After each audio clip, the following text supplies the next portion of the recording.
Confucius' Teachings on Building a Happy Life. 16. Guidelines for being a good person. A foundation for Mahayana Buddhism practice.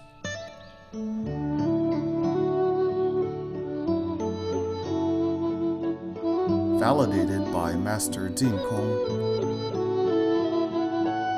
Speaker, Teacher Cai Li Shi.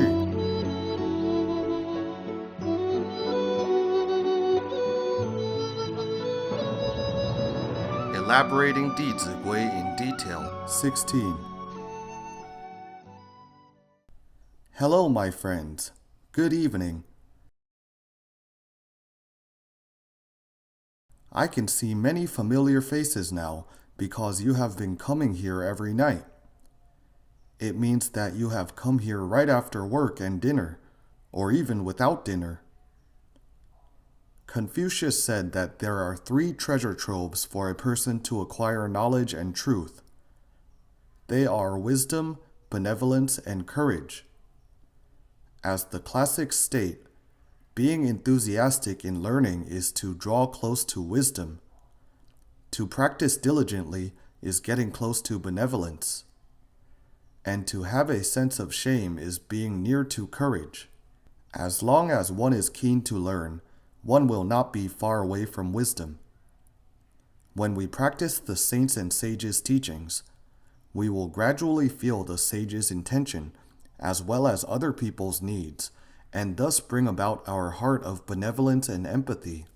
To have a sense of shame is being near to courage, denotes a truly courageous person who can really recognize his own faults, further strive to rectify them, and is able to subdue his afflictions and bad habits. This is a genuinely courageous person. Many of you have already been practicing the first phrase. Being enthusiastic in learning is to draw close to wisdom, and I believe that your eager learning attitude will have a very good impact on your family in the future. I remember when my father was in his 50s, he was transferred to the stock exchange department of his bank. Since it was a requirement for the department to have a person on the staff with a license, my father and his colleagues were sent to take the examination. My father was the oldest, over 50 years old. I saw him reading books every night. As a result, only one person passed the examination. Surprisingly, all the young people failed. It was my father who passed the exam. You see, my father did not say a word, yet his action had won our admiration. Can we, as his children, not be keen in learning? Can we lose to our own father? So the people below would emulate the people above. When we can persevere with this keen learning attitude, I believe it would surely be a very good start for our families. This morning, we finished explaining the first chapter, being filial at home. We will now move on to the second chapter, practicing fraternity outside home. Outside home implies beyond our family members. We must practice fraternity to all. It includes love and respect among siblings, as well as the etiquette and attitude to respect elders. When siblings can treat each other with respect and courtesy at home, they would surely be able to extend such an attitude to people outside. Conversely, if siblings often quarrel and violate etiquette at home, why would they suddenly become well-disciplined outside? Is it possible? Impossible. So to truly know a person, where is the best place to see them clearly? As the saying goes, without going into a tiger's den, how can you catch its cubs? Go straight to their house. Much of our behavior of dealing with affairs and getting on with people is indeed developed at home. That is why family education is so important. People often say a well-matched marriage of the same status. What status is matched? The most important criteria are family education and virtuous conduct. Well, what are the matching criteria people nowadays refer to? Wealth. How do you all know it? I am inexperienced in this. If the matching criteria, the essence, are wrongly set, trouble will ensue. So virtue is the foundation of a family. It is the base of a nation. It is definitely not wealth. There is a very important teaching in the classic of filial piety, which reads, "For teaching the people to be affectionate and loving, there is nothing better than filial piety. For teaching them how to be courteous and amenable, there is nothing better than fraternity." To teach the people to love and care for others, there is nothing more effective than to teach them filial piety. To teach the people to be just and know their boundaries, as well as to be courteous and amenable, knowing how to respect others, nothing is better than teaching them fraternity.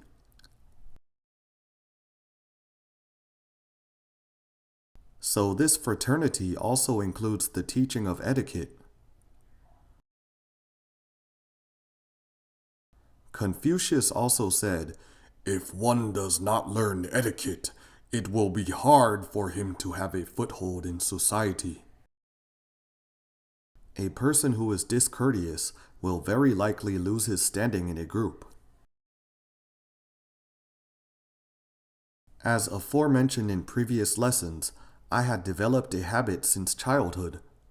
Whenever there were elders in our house, as soon as I heard their voice, and no matter what I was doing at that time, I would run to greet them. "Hello, uncle! Hello, auntie!" Your smile looks just like my uncle's smile. A well-mannered child would surely make elders delighted. So when I raised my head, I could see them beaming with joy. So was I, because when a person is doing a virtuous deed, joy will radiate from his inner heart. I suddenly realized whether a person will encounter benefactors in life or not has already been determined by his courteous attitude from youth. Do you believe it? When I held teacher-parent conferences, I told them, whether or not your child will encounter his benefactors in the future, I can already judge now. Upon hearing this, they would widen their eyes and be all ears, because people today are very realistic. When you mention that their children can encounter benefactors, they would become very focused. A well-mannered child would earn people's love and affection wherever he goes. On the contrary, not only will an ill-mannered child be unable to encounter helping hands from virtuous people, his speech and behavior would even bring him many obstacles. He would feel rather baffled when others do not like him. He would not be able to figure this out by himself. So etiquette is too important. My friends, since etiquette is so important, when should we teach it to our children? I would ask the parents, is scoring higher marks in the exam more important than teaching children the right attitude in dealing with affairs and interpersonal relationships? The latter one is more important. Even though they thought so, where did they spend most of their time with children? On their test scores. So we can no longer afford to procrastinate with such important matters. If we keep delaying, children will have grown up. Once a habit is formed, it will become second nature. So many things demand immediate action. I do not have children, but I am really worried for you all. We must pay attention to these important virtues that will affect children in their lifetime. In doing so, they will obtain much help from others in the future. Let's think about it. What will happen if etiquette is absent in the interactions among people? For example, the last time I went to the Great Wall of China, I saw a sign which read, "Those who do not hike to the top of the Great Wall are not good heroes." It means if one wishes to be a good hero, he must hike the Great Wall. Some of the gates on the Great Wall only allow one person from each direction to walk through.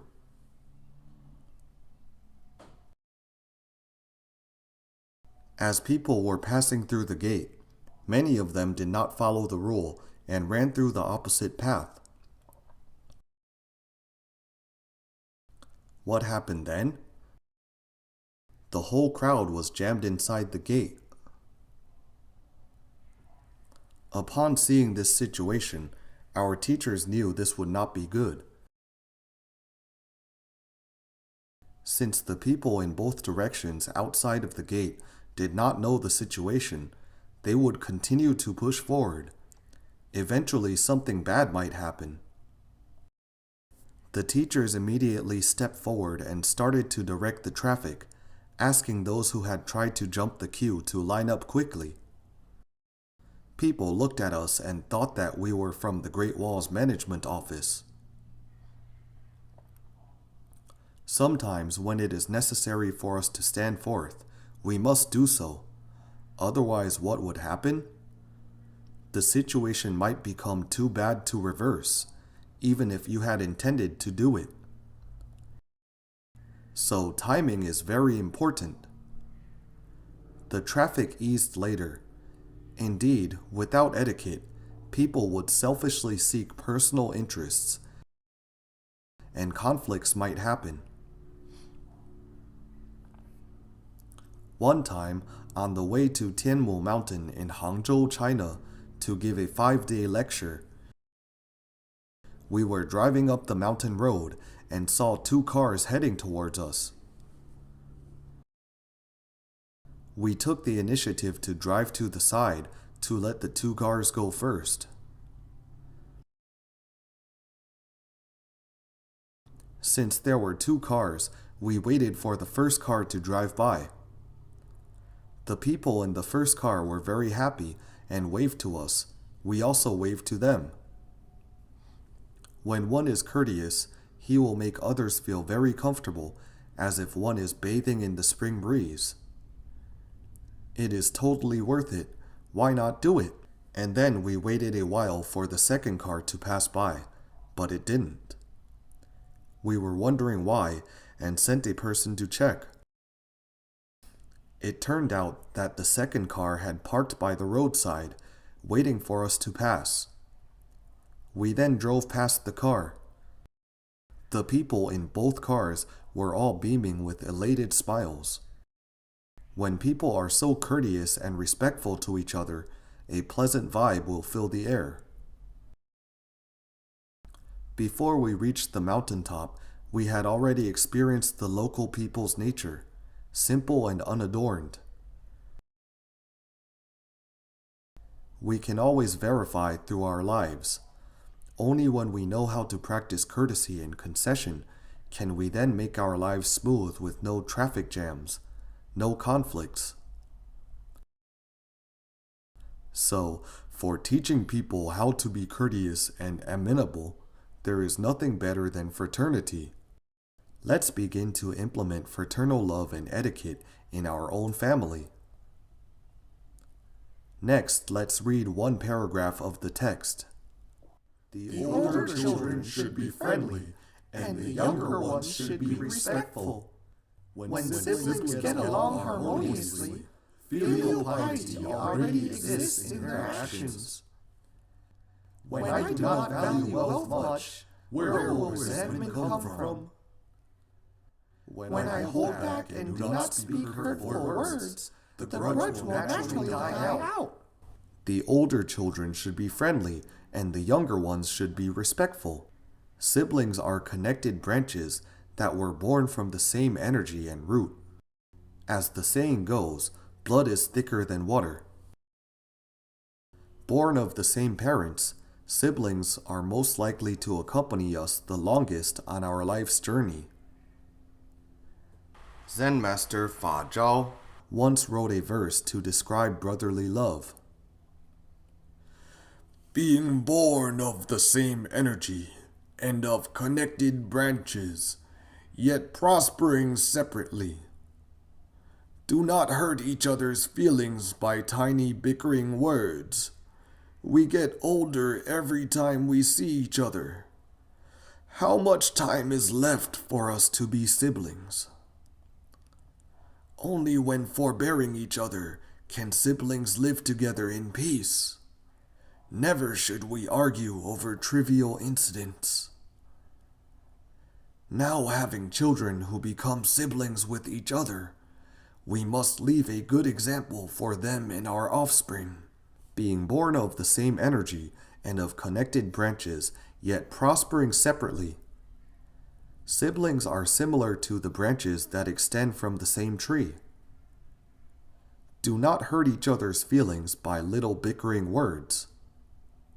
The interflow among people and families is mostly through speech. So our speech must be soft, it must be harmonious. We must never speak aggressively. That is why Di Zigui teaches us, when I hold back and do not speak hurtful words, the grudge will naturally die out. What is the reason that over half of the conflicts among people occur? Speech disagreement. We get older every time we see each other. It is true that after we have reached 30s or 40s, we would share this same sentiment. Our gray hair has grown a bit more every time we see our siblings. So, how much time is left for us to be siblings? This indicates that the journey of our lives is approaching the end soon. We must cherish this siblinghood.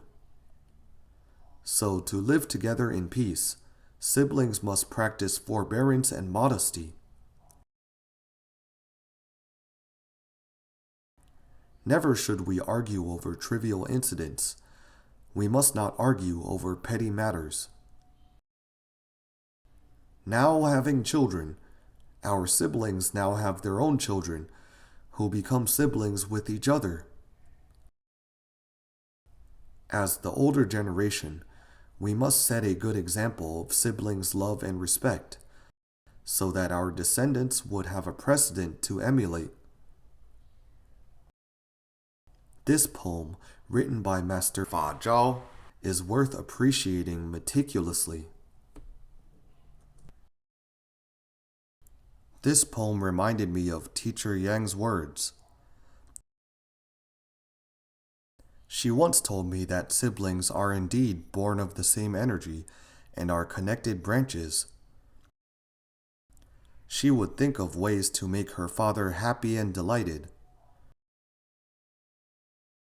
She said, "Only when the children and grandchildren are sagacious, filial, and have very good development can she bring great comfort to her father." Due to her filial intentions, hoping that her parents' big tree would flourish more and more healthy leaves and branches, when she was very young, she started teaching her nieces and nephews to study the saints and sages' classics, as well as writing calligraphy. She has 18 nieces and nephews, and they were all taught by her.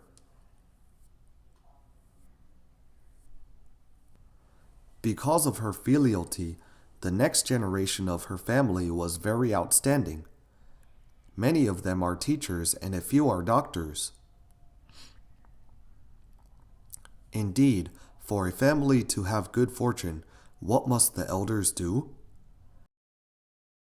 They must lead by example and contribute sincerely. So fraternity is not only practiced in her generation, but is also extended to the next generations. Teacher Yang has no children, but during Mother's Day and Father's Day, her house would fill with merriment because she has 18 nieces and nephews, which should be a bit more than your children. I stayed in her house for half a year, and it was very lively during these festivals. These nieces and nephews who were taught by her are indeed very filial to her. I have another sworn brother who also lives in Taichung, Taiwan. His siblings are also particularly loving and respectful to each other. Every Saturday and Sunday, as long as they're free, they would take the initiative to return to their parents' home without making arrangements beforehand.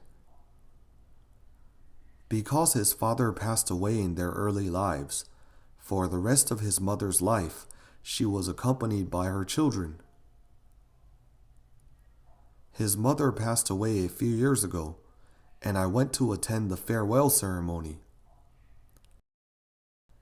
I was very touched when I saw that his younger generation, the nieces and nephews, all have very good personal qualities. Since his siblings are so loving, they have already set a very good example for the next generation. I am used to investigating the cause when I see an effect. Later, my sworn brother told me that he felt an inner fulfillment when his mother left them. Why? Because in his past 10 years of life, he tried his best to decline a lot of unnecessary entertainment to accompany his mother.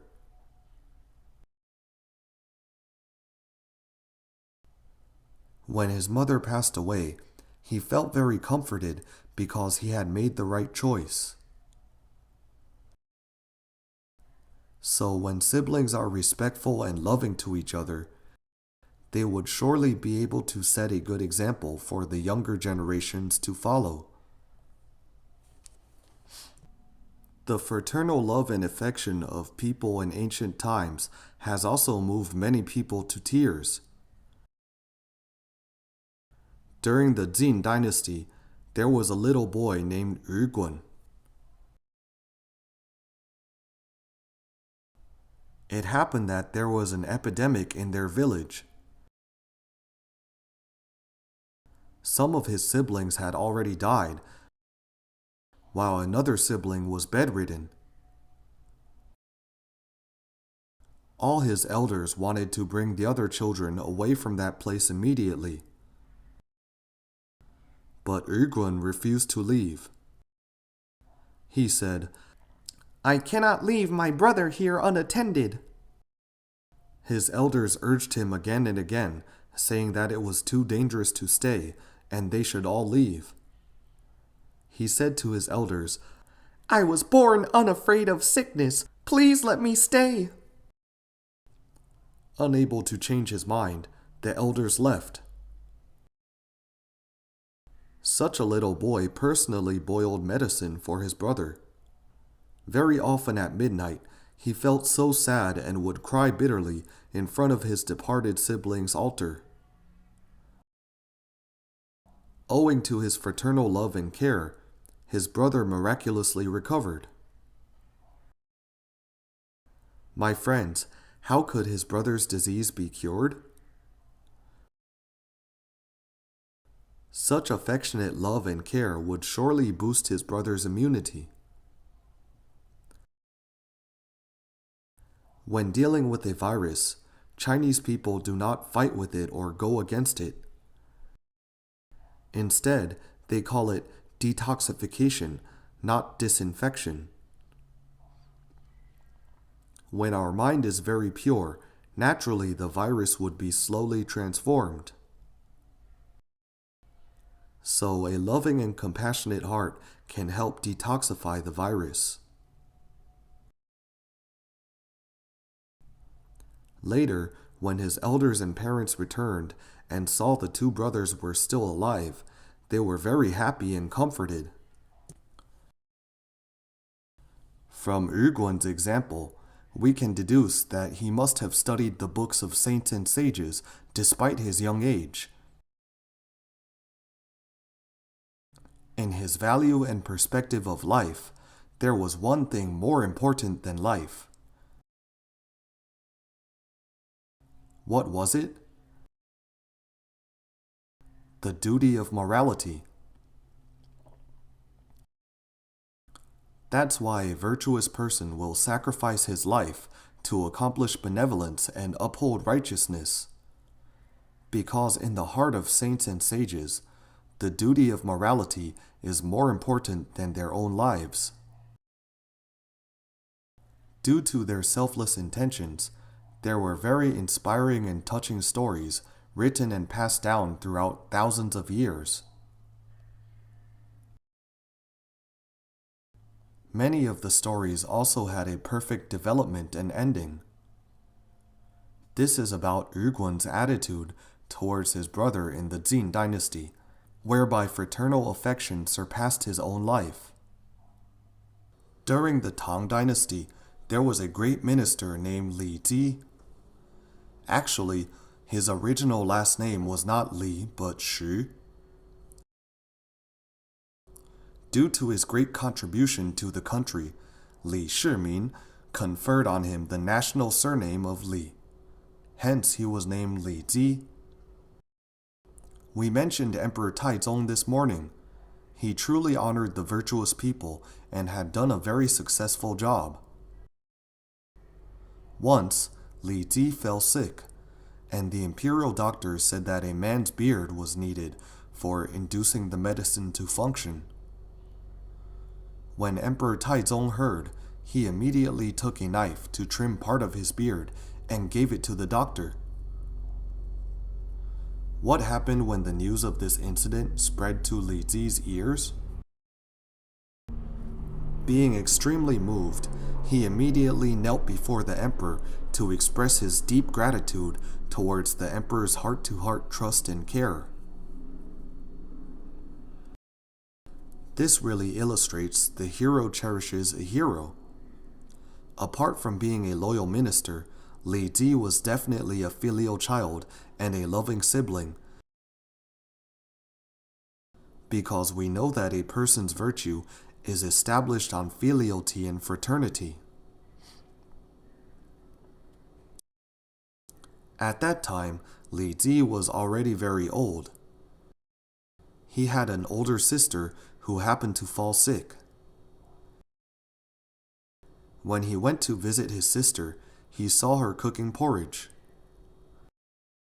He then asked the servant to leave and helped his sister to cook the porridge himself. How did the ancient ministers look? They all had long beards. When Li Ji was cooking the porridge, his beard suddenly caught fire due to a strong wind. He quickly put out the fire. When his sister saw it, she said, "Ah, my dear brother, why are you asking trouble for yourself? There are so many servants at home. Can't you just let them cook? Do not strain yourself." Li Ji replied, "Sister, you have grown so old. I don't know how many more opportunities I may serve you." My dear friends, when Li Ji was cooking the porridge, his heart was full of immense gratitude. He always carried in his mind all the support and kindness that his sister had bestowed on him throughout his growing years.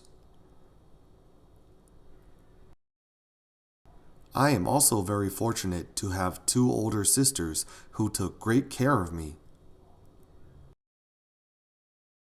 My big sister happened to study in the same university as me. I remember my health was not too good at that time, and I had to take Chinese medicine. A packet of the medicine was very big. It had to be boiled in a big pot for over an hour before it could be reduced to one small bowl. I was a freshman and stayed in a dorm at that time. Was cooking medicine allowed in the dormitory? If I had done so, it would surely have harmed my interpersonal relationships. Everyone in the dorm would have protested in front of my room. Since it was impossible for me to boil the medicine, my sister who stayed off campus would help me boil the medicine twice a day, in the morning and at night. After the medicine was ready, she had to walk a long distance because the dorm was located at the edge of the school. Holding the bowl of boiled hot medicine, she arrived at my dorm where a sign said, "Female guests please stop here." She had to walk to the outside window of my room and knock on the window. Then she would use sign language to tell me, "Come for your medicine." Upon seeing her kind gesture, my sickness had almost half healed. I quickly ran out to drink the bowl of Chinese medicine that was full of my sister's love. So the affection between us siblings is very profound. This deep affection among us siblings has indeed let our parents rest assured. As Di Zigui states, when siblings get along harmoniously, filial piety already exists in their actions. Because parents would think if the siblings are loving and caring for each other, they could then rest in peace after their passing. So as long as the family is filled with such fraternal love and respect, I believe that the whole clan would surely have very good development. Besides, such tradition of filial piety and fraternity will not only move the people, even the animals in the family will also be touched. Do you believe it? During the Song dynasty, there was a scholar named Chen Fang. 13 generations of his family had been living under one roof. So there were over 700 people in the family. They abided strictly by their ancestors' will. Do not divide up family property and live apart. Furthermore, they did not hire servants, but did all the household chores by themselves. Is this way good? Good. We have mentioned earlier that only by letting children do house chores can they know to be grateful. Doing chores is too important. Today, if children were to spend money lavishly, they would become extravagant. If they do not do any housework, what will happen to them? They will become lazy. They will become extravagant and lazy. Laziness will make them very dependent and not know how to be grateful. You see, many bad habits can develop from idleness. Insightful elders are able to see the impact of these matters on children in the future and will persevere with their standpoint.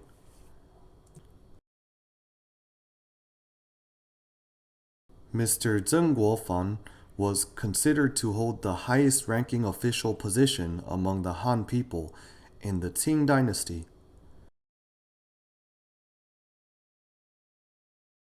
He was the governor of 4 provinces.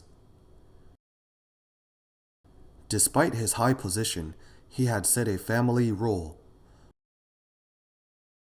All children must be responsible for all the household chores. Was his decision important? Important. So Mr. Zheng's descendants never decayed even after hundreds of years now. In Taiwan, there is a descendant of Mr. Zheng who is also very successful. His name is Zheng Shiqiang. He often goes to various places to give lectures. So inheriting and passing down the family tradition is crucial. When one is very rich and powerful, but if he has no principles, his family's destiny is bound to decay within a few generations.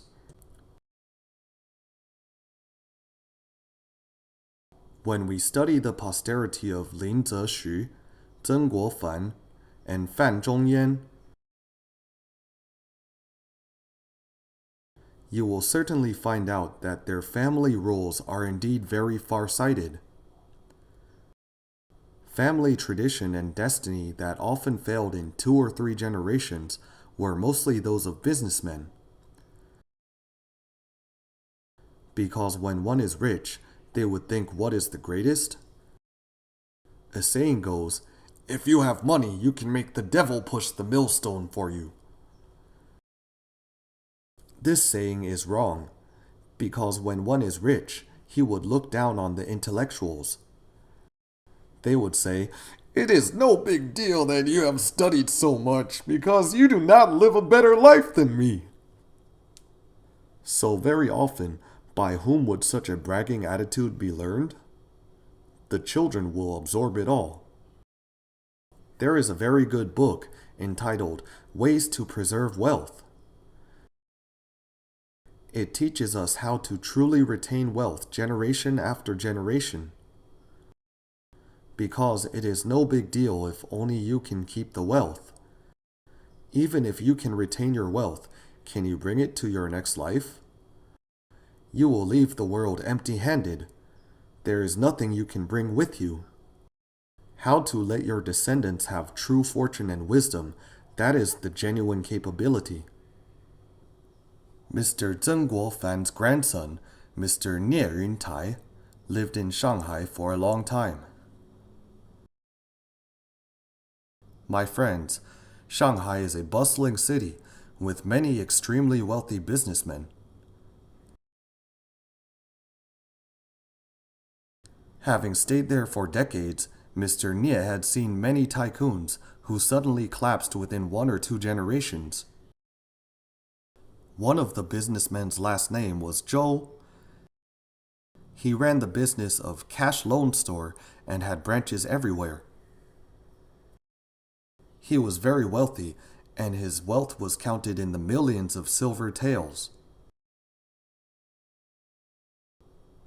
One of his branch supervisors helped him donate 500 taels to relieve a local flood where people were very poor.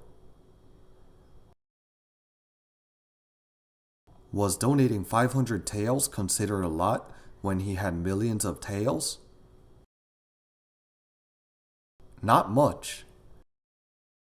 As a result, this supervisor was scolded badly by his boss, Mr. Zhou. How dare you take my money to donate?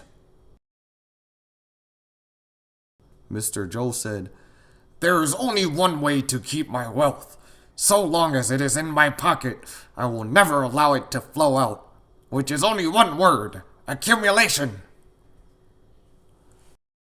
My friends, what are the consequences of wealth accumulation? It will ruin one's morality and disrupt a person's duty as a human. As the adage states, one's morality will be ruined once he accumulates wealth, because a wealthy and indifferent family will invite resentment among thousands of families. When you are so rich yet your neighbors are about to starve to death, but you are indifferent and not helping them, they would harbor resentment against you. What would happen when your house caught fire a few days later? Your neighbors would stand forth. Where people's hearts lie, the truth will be revealed. They would stand there and say, good, it is divine retribution. But if you could always make an effort to help them in every aspect, such as in their daily life or even in their children's education, then they would always remember your virtuous kindness. If your house was suddenly on fire, they would surely rush to the scene to be the first person to pour the first bucket of water, right? Because when you contributed sincerely, the other party would surely be able to sense it. He would always think of repaying your kindness as long as there was an opportunity to do so. This is called, those who love others will always be loved by others. Those who respect others will always earn others' respect. We must carefully deliberate about the wisdom of the ancient saints and sages. Money is a shared wealth. As the Chinese say, just like water, wealth should be free-flowing.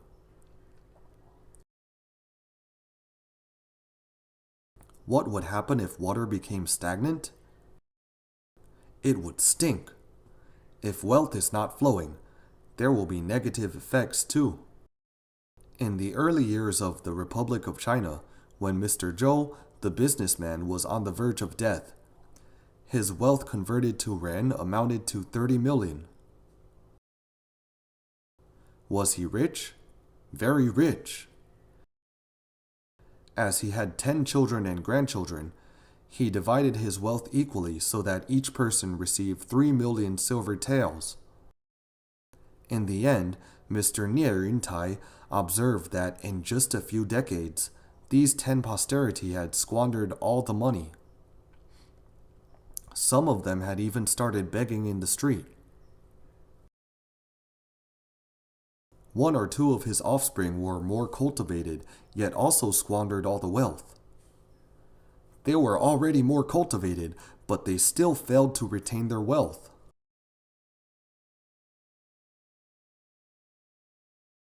From this incident, we also realized that the teachings in the Book of Changes are truthful. It states, families that accumulate goodness will surely have abundant blessings, while families that accumulate unwholesome deeds will surely befall plentiful misfortunes. From here, we can also derive that some people are considered not bad, but why do misfortunes still keep befalling them? Perhaps his ancestors had not yet repaid the retributions completely. At this time, we must encourage him to persevere with his practice of virtuous deeds, because that would surely enable him to turn the tide. When his misfortune is completely eliminated, good rewards will definitely manifest. Only by having such insight would one have good children and grandchildren. Both Zheng Guofan and Chen Fang knew well that they must let their offspring do chores, so they did not hire any servants. At each meal, there were 700 people gathering together to eat. The atmosphere was rather bustling. Chen Fang's family had raised about 100 dogs, and these dogs were not allowed to start eating until all of the dogs had arrived. There is one saying which narrates this situation. When one dog has not arrived, the rest of the dogs would not start to eat. Such spirits of filiality and fraternity had moved the family dogs. If you were his neighbor, how would you feel when you saw such a scene? Touched. Other than feeling touched, we must not be worse than the dogs still quarreling at home, right? This spectacular case spread to the emperor's ears. The emperor was so moved that he immediately exempted this family's corvée labor. At that time, people were imposed on to serve the country with some construction work. The emperor felt this family had set a very good example, so he exempted them from this service. You see, people's virtue can move the dogs. Some people said, "I don't believe it." People nowadays find it very difficult to believe such telepathy. Why? Because they use a petty mind to speculate. I've never had any experience like that. How could they? They do not think deeper about the sage's intention. During the Ming Dynasty, there was a scholar named Bao Shifu. He was a teacher in a private school. During the school break, he was going home to visit his parents.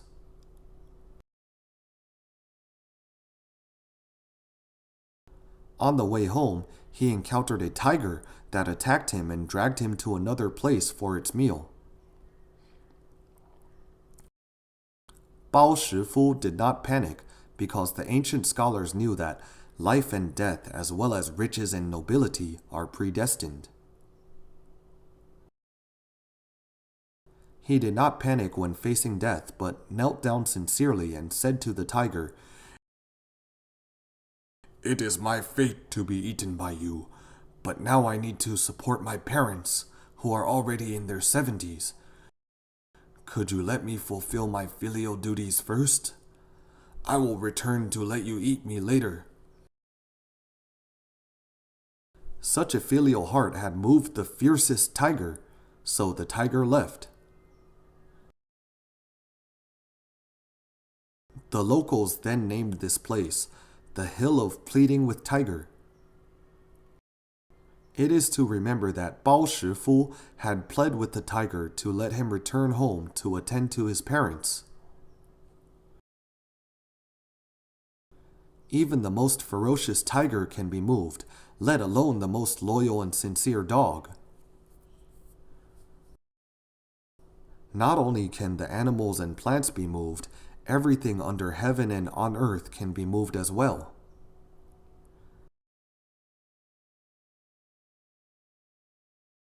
As the saying goes, all things can communicate and interact with sincerity and loyalty. With the utmost sincerity, heaven and the earth will all be moved. During the Ren Dynasty, there was a scholar named Li Zhong, whose filial deeds had spread throughout the country. At that time, there was a huge earthquake in his village, and all the houses had been flattened. The houses in the epicenter were all flattened. When the fissure reached his house, it split into two and merged into one again after passing his house. This is a fact recorded in history. We have no reason not to believe it.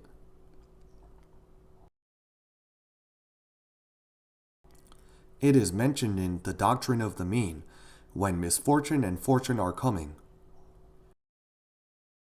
From where can we judge one person's misfortune or fortune is approaching? When misfortune and fortune are coming, they can certainly be foreseen based on one's good or bad deeds. If people practice goodness, what will they see coming? Misfortune or fortune? Fortune. If people practice evil deeds, misfortune will come. So his filial deeds must have enabled him to escape the catastrophe. We must believe in this truth so that we would walk on a frank, open, and bright life path.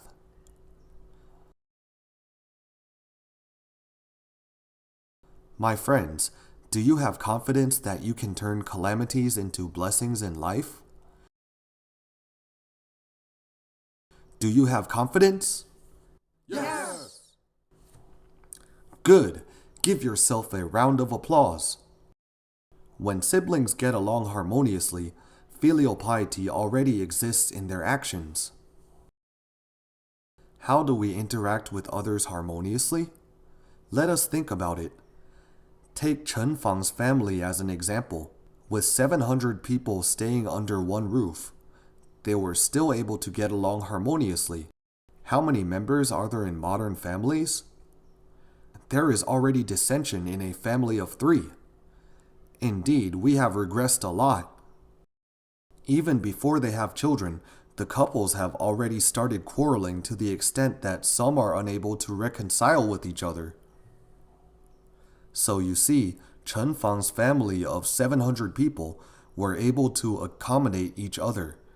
That is indeed great skill and wisdom. Getting along harmoniously is a result. What is the cause? The underlying cause is equal treatment. Only then can harmony be achieved. Equal treatment is the cause. When being treated impartially, how would people feel? They will also feel they are treated equally. Only when people feel that they are fairly treated can disputes be eliminated. So when educating our own children, we must grasp one principle. We must give equal care to every child. We must not treat the eldest son better than the youngest one. Throughout the thousands of years of Chinese history, there were many parents favoring a certain child. What did this result in? Internal strife among siblings. When people feel that they are unfairly treated, sooner or later a conflict will occur. Let us think deeper. Let's say we treat this child better now. Would that be of any help to him? Is it true since you treat him better, he would certainly treat you well? Wrong.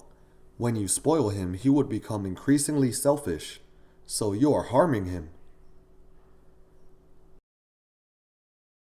The child who has been neglected by you would be psychologically imbalanced and would sometimes become very negative. You have harmed both of them. This is too irrational. So impartiality is all important. Even though I am the only son in my family, my parents treat all three of us equally. For example, when they rewarded us, we all received the same amount. If they had given me more, I would have become arrogant. During the Ming Dynasty, there was a scholar named Zheng Lian. His family, under one roof, consisted of 7 generations. In our time, how many generations living together is the most we have heard of? 3 generations. 3 generations is too few. I have heard of 5 generations living together when I was in China. For Zheng Lian, there were 7 generations living together. Emperor Ming Taizu had great admiration for him and awarded him with a plaque called the First Family of the World. How many people were there in his family? Over 1,000 people. Other than awarding the plaque, the emperor also gave him 2 large pears. Emperor Ming Taizu was a very interesting figure. He wanted to see how Zheng Lian would share these 2 pears with 1,000 people. He also sent the imperial secret guard to follow behind and see how Zheng Lian dealt with this affair. My dear friends, how would you deal with it? Okay, let's think about it and we will discuss it in the next class. Thank you all for listening. For MP3 and full transcripts, please visit mahayanapureland.org. No copyright. Welcome to Circulate. Infinite merits to propagate.